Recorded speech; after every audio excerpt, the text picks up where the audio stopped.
Hello student, my name is Swaraj Garad, mathematics educator at Rival science academy. विद्यार्थी मित्रांनो, आज आपण या ठिकाणी बघणार आहोत MAT-CT 2020 मध्ये विचारला गेलेला अरिथमेटिक प्रोग्रेशन मधला क्वेश्चन. बघा विद्यार्थी मित्रांनो, आपले क्लासेस जे आहेत ते स्टार्ट झाले 13 एप्रिल पासून.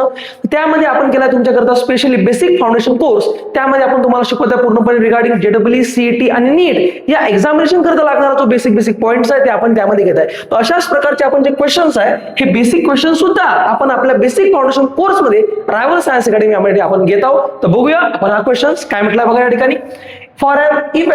if for an arithmetic progression 9 times the 9 term is equal to 13 times the 13 term, then the value of 22nd term. Question मध्ये काय म्हटलं बघा विद्यार्थी मित्रांनो, तुम्ही क्लास 10 पर्यंत अरिथमेटिक प्रोग्रेशन बघितलं असेल. यामध्ये काय म्हटलं की 9 times 9 टर्म. अरिथमेटिक प्रोग्रेशन मध्ये आपण 9 टर्म कशा डिनोट करतोय, T9 ने डिनोट करतोय.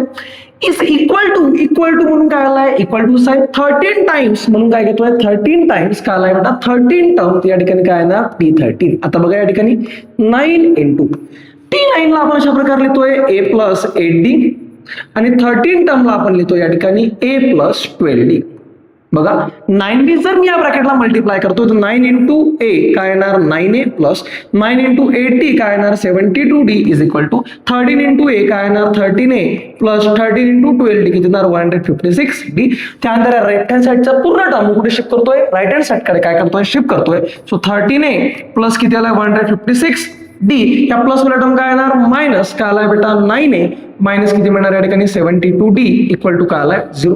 आता बघा AA च्या टर्म्स आणि DD च्या टर्म्स काय होणार subtraction. So 13A minus 9A किती आला या ठिकाणी 4A plus 156D minus 72D किती येणार या ठिकाणी 84D इक्वल टू काय आलाय 0. यामधनं जर बघताय तर 4 काय निघतंय कॉमन. जर 4 कॉमन निघाला आहे तर काय येणार A प्लस किती मिळणार या ठिकाणी 21D इज इक्वल टू काय आलाय 0. म्हणजे जर या 4 ला आपण त्या साईडला शिफ्ट करतोय तर काय मिळणार या ठिकाणी A plus 21D equal to काय आलाय 0. बघा आपल्याला क्वेश्चन मध्ये व्हॅल्यू क्वेश्चन विचारले 22 टर्म म्हणजे T22 याला कशा प्रकारे रिप्रेझेंट करणार A प्लस 21D.